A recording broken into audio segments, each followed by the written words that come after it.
Promotional consideration paid for by the following. We are all WWE fans here. It's why we're here, listening to this show and spending inordinate amounts of hours consuming, complaining, and just generally eating, sleeping, and breathing professional wrestling. But if you want to take that to the next level, the only place to do it is WrestleMania 35 in the city so nice that they named it twice New York. And our new friends at All Aussie Travelers are going to help you make that happen in the best way possible. They are new to the wrestling travel game, granted, but they have over 15 years experience in sports and event tours between the US and Australia, so you know you're in good hands. They want to offer you an exclusive WrestleMania package, including return flights to the USA, 6 nights at the New Yorker Hotel right next to Times Square. And the thing that sets these packages apart are the VIP suites that AAT have secured for WrestleMania. So that's, of course, the Raw after WrestleMania. So not only are you going to go to the Hall of Fame, not only are you going to go to WrestleMania 35, but for NXT TakeOver, SmackDown Live, and the Raw immediately after WrestleMania that next night, you are going to be in an exclusive VIP suite that is not normally available to the public. But AAT, they got it locked down. They got it waiting for you with your name on it. You are in private entrance, you are in private toilets and bar, as well as an unparalleled view in the most comfortable seats in the house. You can experience WrestleMania weekend like never before, all at really competitive prices. So head over to All Aussie Travelers on Facebook, hit that like button, send them a message, send an email to Jack, that's JAAK, at allaussie.com.au, and let them know the B Plus sent you. Hey guys, just a reminder, if you want to hear all of these wonderful B Plus podcast episodes completely ad-free, make sure you head over to Patreon or Podbean, where we are the featured podcast this week. You can subscribe for as little as $1 a month up to $10 a month, where anything you want to help us with, it really helps out. It's going to help us grow the site. It's going to help us redesign some things, and everything that we get through this and through the advertising as well is all going straight back into the podcast so that we can get Aussie Graps out there for the rest of the world to hear about, for the rest of the world to see, so we can grow this mission of watch global, support local, and build indie wrestling. So if you want to be a part of that and get some really cool rewards like call-in shows, bonus episodes, ad-free like I mentioned, then head over to patreon.com/theb+ and subscribe today. Ladies and gentlemen, this is the main event of the evening. Hold one, Andre! You're not good at this. Get out. Let me tell you a personal story about Vince McMahon. You just made the list! Sorry, no speak English. Dummy! Goodbye and good night. Hold two, on bar!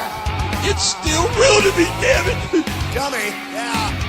This is the worst town I've ever been in. Hold three, Tomas covers, three-handle family Gradunzo.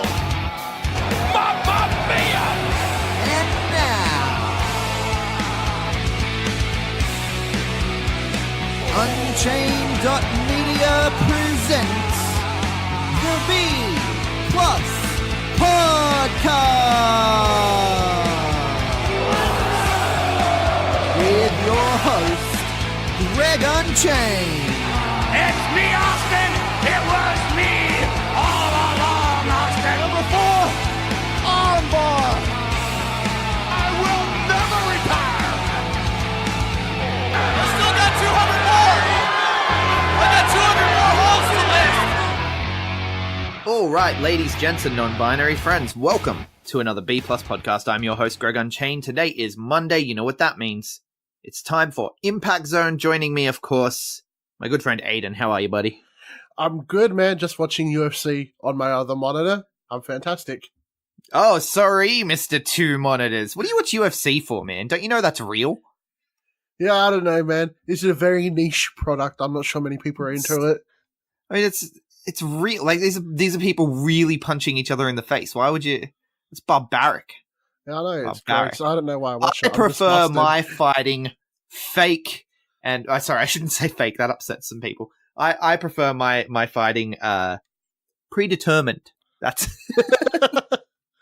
I like a good story with my fights. But let's jump in, man. Let's take a look at Impact this week. I don't have a long time for us to record the Impact Zone today, so thankfully there's not a whole lot going on. There was a one night stand or one night only, whatever they call them, but I so much wrestling happening in the world that I don't really have time to watch them because they're kind of B shows and they're not canon anyway.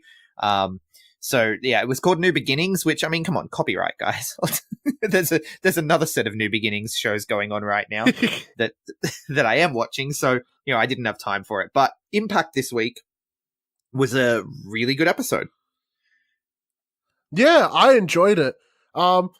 Being a promoter and all, I look at the storyline, how everything progresses, and also being a fan, the match quality also appeals to me. But this show overall had a lot of finishing off a lot of storylines leading into Uncaged, and I thought it was good. Yeah, it's starting to come together. I feel like these like big shows that they do, like, it's a cool concept, but I feel like they rush things to get it to fit. Does that make sense? Yeah, that does make sense. Like, there's nothing wrong with just having 3 months between pay-per-views. Like, that's how it used to be done all the time. But I guess I wouldn't necessarily trust them because there's a lot of water treading still happening, even with these big shows that they have to get to and stuff. I mean, we're still sort of treading water with Ali and all that sort of stuff, right? So, and everything is all clamped into this one show, like, and they left nothing on the previous weeks, which was like very annoying. Yeah. But this week's show did end up being good as a result. So we started with OVE versus Willie Mack and Rich Swann. Good match. Rich Swann picks up the win. I was expecting some kind of OVE shenanigans here. I was expecting, Sami Callihan. Didn't get it. We just got a good, clean win. I thought the match wasn't the best. It was good. Just Willie Mack deserves more than just being, cannon fodder. Yeah, Willie Mack deserves better. Yes, we talked about this. I feel like he's going to become the new Trevor Lee, the guy that Impact just don't do with what they should, because he is a cut above where they have him, at least. Yeah, like, the work rate's there. Everyone loves him, but he's there. Yeah, well, they're not giving him anything to really... Like, he's a second fiddle in this Rich Swann OVE story. He's not important. And he's not important to them. And that's where Trevor Lee was for a long time. And it's not a good place to be. And I hope that... I mean, he's being heavily featured elsewhere with NWA. He's the North American champion. And so he's making appearances in Ring of Honor and stuff. He's still the House of Hardcore guy. I'm not sure if that's a thing. Yeah, anymore. he does. He does a lot of House of Hardcore as well. And they tie in with Impact sometimes and stuff. But yeah, the stuff they've got him doing on TV isn't special at all. I just think they should have him in the X division, like, how Samoa Joe was back in the day. Yeah, like he could fit that kind of role in the X division. The big agile guy puts on great matches and people can get behind. Yeah, he's fantastic, and I feel like he deserves better than the station he's in, but, it is what it is. And yeah, the match was good. It wasn't anything necessarily special about it, but it was a good match. Then we get a Lucha Brothers promo. They say that the titles are going to stay in the family. La Familia. And then we see the GWN flashback moment of the week. Did you watch the flashback moment? No, I skipped the flashback moment. Yeah, skip straight past it. Can we stop with these flashback moments? Like, I'm happy with you having a half-hour shorter show if it means that I don't have to, scrub through the freaking video to find where this ends. 'Cause it's fucking annoying. Me out. Sometimes I watch it, like there's a couple of cool Chris Sabin ones or whatever, but generally I just skip past it if it's uninteresting. There's a lot of wrestling happening now, right? Like, when I want to go back and watch something old, I will do so on one of my various networks, and I will probably watch, Ring of Honor First Year on Honor Club, or I will watch ECW or, Smoky Mountain Wrestling on the network. Like, those are my shows that I go to when I want to watch something old to fill some time. And I don't get around to them that often because there's really not a lot of time to fill that isn't filled with current wrestling, because there is that much fucking wrestling happening right now. Putting on your own show a flashback moment that you're being bullshit. Forced to watch for 20 minutes to half an hour that you can't skip past if you're watching live. It's bullshit. It's complete bullshit. What they do on Twitch, where they have GWN flashbacks in the ad breaks, that's cool. I'm on board with that. right? Like if Raw was going to broadcast live on the WWE network and during the ads, they just played, look, you can watch this. And they played a clip from like a Raw 1995 and you have a button there that says add to playlist or whatever. That'd be cool. Right? Yeah, like for sure. Like 100% that's smart use of your time. Definitely do that. Put it on in the ad breaks. But to then have a GWN flashback as part of the show as well, come on, man. You're killing me. You're killing me. But then we get Ali and Kiera Hogan. But the one thing about this match is I'm watching it and I'm like, do Impact only have 4 women? It seems like it. What, you're Ali, Jordan Grace, Kiera, and Su Young. And now Rosemary, so 5. Yeah. Well, Rosemary shows up but it's very bad. This is all I guess they also played clips of like Tessa and Gail Kim and stuff, but it seems like it's just focused on this. Yeah, and it just keeps doing the same spot over and over. Like something happens and Ali freaks out and Rosemary was magic. Like it's it's kind of boring. I like the development they had with it, though. The match itself was great. It's probably the best in the series of matches they've had over the past few weeks. Yeah, it was a good match. They're finding a flow. Ali's gotten so much better in the ring. Yeah, I like the character change, too. It can be a bit cheesy, but I think Dark Ali's pretty cool. Yeah, well, anyway, so the match ends when Su Young gives Ali the glove, but Ali hesitates to use it, and then Kiera Hogan takes advantage, picks up the win, and we see them backstage later. I'll skip ahead to this. We see Ali backstage later, and she's just pacing back and forth like, she's here. She's here. Oh, she's here. Yeah. And then the screen flickers, and then it's like writing on the wall, the witching is upon us. Don't say we didn't warn you. It says we. Do we think Rosemary is bringing someone else with her from the realm of from the undead realm? Who could she bring back, though? I thought the whole visual was cool, though, like the flickering screen and how the writing on the chalkboard came. Yeah, the visual's cool. The visual's definitely cool. It's just that the story's weak. Yeah. Right? And if you're doing supernatural stuff, the visual can be tacky. Like, it really can, as long as the story is good. But, I don't know who it could be. She's going to bring them from the undead, or maybe China? Is that poor taste? Am I going to get in trouble for that? Oh, come on, Greg. Yeah. No, yeah. Did you see? I have no idea, honestly, who they could bring back. Maybe Awesome Kong. Bring back Awesome Kong. I was thinking the exact same thing. Bring back Awesome Kong into this crazy fucking story. Like, give her a new character if you have to. Don't call her Awesome Kong. Or then you have, like, ODB come back for, like, the 100th time. Yeah. No, I'd prefer Awesome Kong. Bring back Awesome Kong. That'd be amazing. But yeah, I don't know. Maybe it's just Rosemary's split personalities. Who knows? We also got a Johnny Impact interview about the announcement, since he's been pinned by fucking everyone because he's the worst fighting champion in history. I called this. I said it's probably going to be a 4-way. They make it a 4-way. Yeah, which I guess it's just a way to prolong Brian Cage's chase. I guess they're like, we're going to keep it on Johnny Impact for a while, but we don't want Brian Cage to lose. Right? Yeah. I think they will go with Cage winning the belt with how the story progresses later in the show. At Uncaged? Do you think he wins it at Uncaged? Yeah, I think he does. I don't know. I feel like that they've made it a 4-way specifically because they don't want him well, you've got winning the Cross title yet. and Moose potentially feuding, which comes later in the show. Yeah, true. Then we get the big announcement. Rob Van Dam and Sabu are going to be at one of these one-night-only shows, to which I say, RVD, awesome. I love RVD. He was always one of my favorites. Sabu, also always one of my favorites. Last time I saw him wrestle, though, he could barely move. So, I don't know if this is a good idea.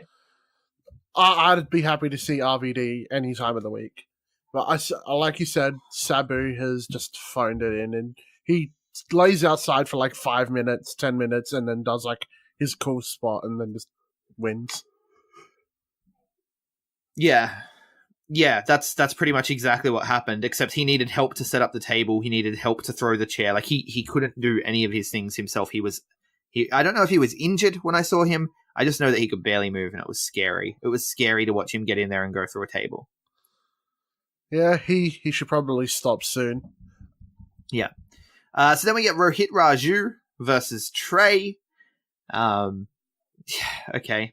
This Desi Hit Squad and Rascals thing is still going. Yeah, Trey wins. It was a quick match, fun, fast paced. Yeah. Trey wins with the Meteoro.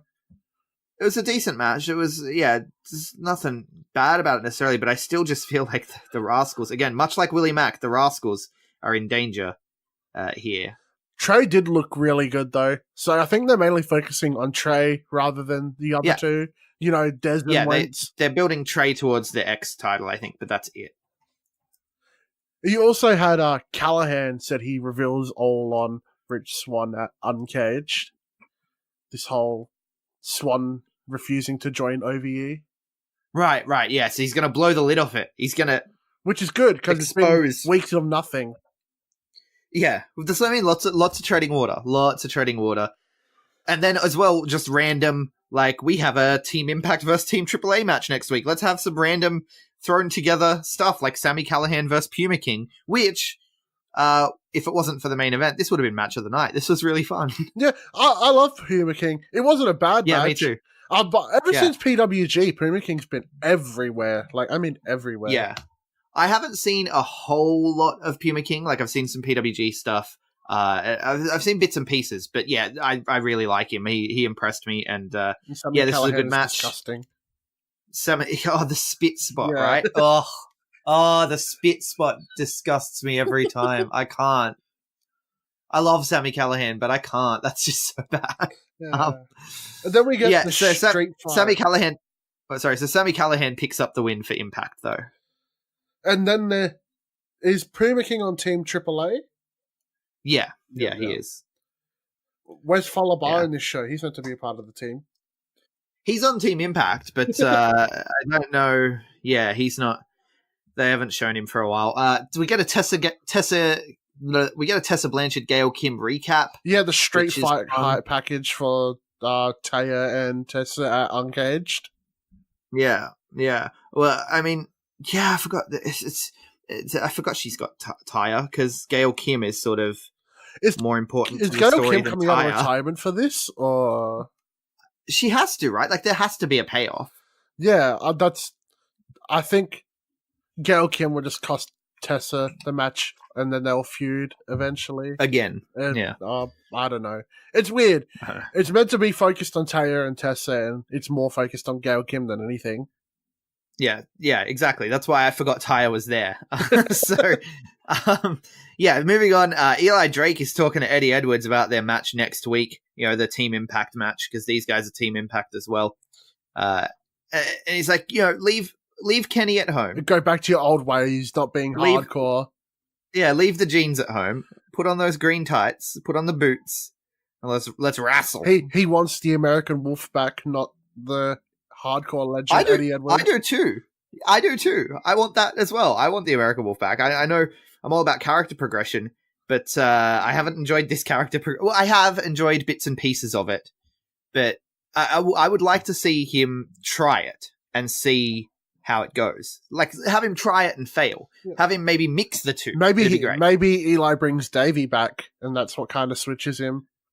Maybe, like, why not have the tights end Kenny, right? Mesh the two together. What do you mean? Realize you can be both. You can be the wrestler and be the hardcore icon. Do both. ¿Por qué no las dos? That'd be an interesting way of putting it, but I think I want Davey to come back and kind of just shove Eli to the side so we can get the American Wolves back. Yeah, bolster the tag division a little. Yeah, because now you've got with the ending of this, it kind of confused me because of what's happening with AEW. Yes. Contracts and situations are confusing. We'll get into that. More at 11. We'll get into that after we had the Cross Moose interaction saying they want to be co-world champions and have the belt in a trophy case.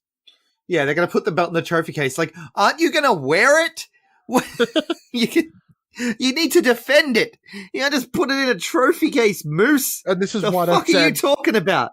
this is what I said about Cross and Moose potentially feuding. Like, they can't be co-world champions. They're just one's gonna steal the pin, or they're gonna try fight over who gets the pin and just fight each other. Oh yeah, there's no way they're gonna coexist at all. Which, boring. You know what I watched on the weekend that I really loved? FWA Rise of the Future. Have you had a chance to watch it yet? No, I haven't. Because I was meant to watch it with you and you left me. Right, I do apologize for that. Fatal 4-way match for the women's title. Savannah Summers, Tali, Kingsley, and Xena. Right, and Kingsley and Xena are a team. They're called Lux. Oh, yeah, I know Lux, yeah. Yeah, and so you expect, like you do in any Fatal 4-way match for the title, you expect that once one of them finally gets the opportunity to go for the pin, the other one's going to be like, hang on, no, I'm going to go for the pin, right? Like, that's what you expect. But no. Good team players, they double team the champion, take her out, and then Kingsley goes and does like the drop kick to make sure Tali can't break up the pin, and Xena wins the title. A team actually being a team to win a championship for one of the people. It was one of the greatest things I've ever seen. So well booked. I love it. That's not going to happen on Impact. You can only hope. Imagine if it did. Imagine if they came out as a team. They made one entrance. They came out. They just destroyed both of these guys together. Pin Johnny Impact, and then they're like, "Yeah, he's the champion, and I've got his back because we're partners." Like, no one would expect it to happen because it doesn't happen, and it would be amazing. Like I said, we can only hope, but you can't hope for this kind of storytelling with Impact. Well, look, Eli Drake was at the FWA Rise of the Future show, so maybe he took some notes and he'll take it home. And when they're in the booking meeting, he can be like, "Let me talk to you. The plan you've got, dummy, yeah, right." And he can lay it out for him and be like, "I watched this amazing angle play out, and this is how we should do it." And then he can get fired and go to WWE where he belongs. Anyway. Sorry for the tangent. Eli Drake belongs in WWE, though, right? We agree on this? Yeah, he's got the look Vince wants. He's got the charisma. I think the only problem is he's kind of like a Rock tribute act, and I don't think they want a Rock tribute act. What do you mean by that? Well, it's very clear that he's heavily influenced by The Rock. No? I don't see that. You don't see it? No. You don't see it like in his promos, the way he insults people, like the mannerisms of the patterns of speech, and no, you don't pick up on it. Not really, no. Fair enough. I see it. I don't know. Maybe I'm imagining it. People, let me know if you think that Eli Drake is. I mean, look, when I said Rock tribute act, that's a bit harsh. I don't think he's a Rock tribute act. He's Eli Drake, and he's amazing. Like, I have talked. If people don't believe me, go back and listen to other Impact Zone episodes. I love Eli Drake. Okay, so I'm not bagging on the guy. I'm just saying I feel like because of the similarities he has in his overall presentation to The Rock, I feel like WWE would look at him and be like, we've already had that. You know? Yeah, I can understand that. But I think he belongs there. I think he's amazing. I'm not saying anything otherwise. It's just, yeah, it's. You really don't see it that he's heavily influenced by The Rock? I might be wrong. I'll have to go back and watch and just see if you're right. Maybe I just don't pay attention enough. Fair enough.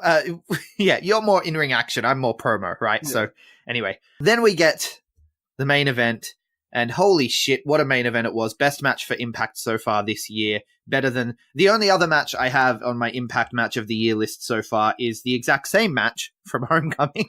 Yeah, the Bros and LAX just two fantastic teams that have great chemistry with each other. They haven't had a bad match. Two of the best teams in the world. Like LAX seem to have chemistry with everyone too. This new LAX. Yeah, like they just when this LAX debuted, like when they rebranded them as LAX, when they had didn't they have a girl at one point as well? Yeah, Diamante. Yeah, right? She kind of just disappeared. She's left, by the way. They announced like she's no longer with Impact. She's a free agent, so she'll probably show up somewhere because any woman with a pulse is being signed at the moment, it seems. She's no longer with Impact, which surprises me because I thought she added a lot to the group. Yeah, me too. But as I was saying, like when they debuted, they were a bit blandish because I was a big fan of Homicide and Hernandez. But over the last year, they kind of just blew it all out the park. I love it. Yeah, man. Yeah. I mean, their match with Homicide and Hernandez last year was one of the Impact matches of the year for me last year. The Concrete Jungle one? Yeah. Yeah, I love that match. Wait, was it the Concrete Jungle? They had two matches. There was one where it was just floorboards. Yeah, that was the Concrete Jungle. Yeah. Okay, I preferred the other one. I preferred the other match. Like, they were both great matches, but I preferred the regular match that led into the Concrete Jungle match. Yeah, that was great too. Slightly just that LAX, like around the world, they've been having great matches with guys like CCK and everything. They had a match with Fleisch and Storm in the UK that I really enjoyed as well. That, like I said, it seems like they have chemistry with everyone. And you want to see them in PWG, you know? Yeah, I'm pretty sure they're facing the Rascals at the next show. It's amazing. It's like LAX versus Rascals versus Lucha Bros. Holy crap, that's insane. I mean, you talk about, like, with All Elite Wrestling, they're like, we want to show that tag team wrestling can main event anywhere. Impact could be doing that, because LAX could main event any show. Lucha Bros could main event any show. Like, all these guys can. Yeah. Yeah, like I'm talking about the pay-per-views. Yeah. The LAX versus LAX match could have main evented that pay-per-view. The Lucha Brothers, any Lucha Brothers match could main event a pay-per-view. This main event could have main evented Uncaged, and I wouldn't have been mad. I would have loved it. Yeah, 100%. I think I'd like it better than I'll like the world title match at Uncaged. So, that match, fucking hell. It was insane. They get the Lucha Brothers get the win with the spiked Fear Factor. And we have new... How many package pile drivers and shit did he kick out of? Crazy. It's insane. They had so many false finishes. But yeah, but the headline here, though, is Lucha Brothers are the new Impact Tag Team Champions. Which was surprising because they just signed with All Elite. So, because this was pre-taped, so... Yeah, so they'll probably drop it on the very next taping. Do they have a defense at Uncaged? No. Okay, then. No, I don't think so. And Uncaged would have already been taped as well. I have no idea. Yeah, because Uncaged is just a big episode of Impact. Like, Uncaged is just next week's Impact. It's not a pay-per-view. Oh, no. The next pay-per-view is not till April. So I imagine they'll drop it at the next tapings. Yeah, that makes a lot of sense. Yeah, but that's Impact for the week. Really good show overall. Like, there's not much to complain about, which is nice. They're sort of building forward stories. Things are moving. Things are finally moving because we've had a lot of treading water. Still little bits of treading water. Like the Ali angle's still kind of feeling repetitive. The Eddie Edwards angle's still kind of feeling repetitive. But this week finally felt like we're moving towards something different. Yeah. I like how we had a lot of story progression after weeks and weeks of nothing and filler matches and boring. Yeah. And good matches too. Yeah. Good matches too. I'm happy. Very good matches. Yeah. So, where can people find you, Aiden, before I let you go? You can find me on Iron Fist Pro Australia Twitter, which is Iron Fist Pro OCE. We have a show coming up on the 15th of March with Shun Skywalker from Dragon Gate, a bunch of Southeast Asian guys from Malaysia Pro Wrestling, Shoukat and Aman the Kid, Wrestle Rampage guys like Rat Daddy, Tommy Knight. You can find all the info there, and that's where you can find me. And you can hear all about it on Friday show. You can hear all about it on Friday shows where I talk Aussie Graps here on the B+. So I am at Greg Unchained on Twitter, at the Greg Unchained on Instagram. We collectively are the B+ Wrestle on Twitter because wrestling wouldn't fit. B+ Wrestling everywhere else. Like, share, subscribe, 5-star review if you like what we do. Hit up the Patreon, patreon.com/the B+, if you want to get in on our mission of watch global, support local. Every dollar that comes in goes to growing this platform so we can get the Aussie Graps out there for the rest of the world. And of course, you get some cool rewards for it as well. So there's always that. And yeah, thank you so much for listening. Hold one.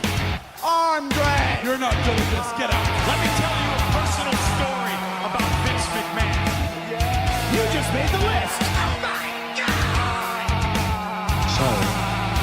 speak English. Dummy. Yeah. Goodbye and good night. Hold 2. Arm bar. This is the worst town I've ever been in. It's still real to me, damn it. Dummy. Yeah. Hold 3. The moss covered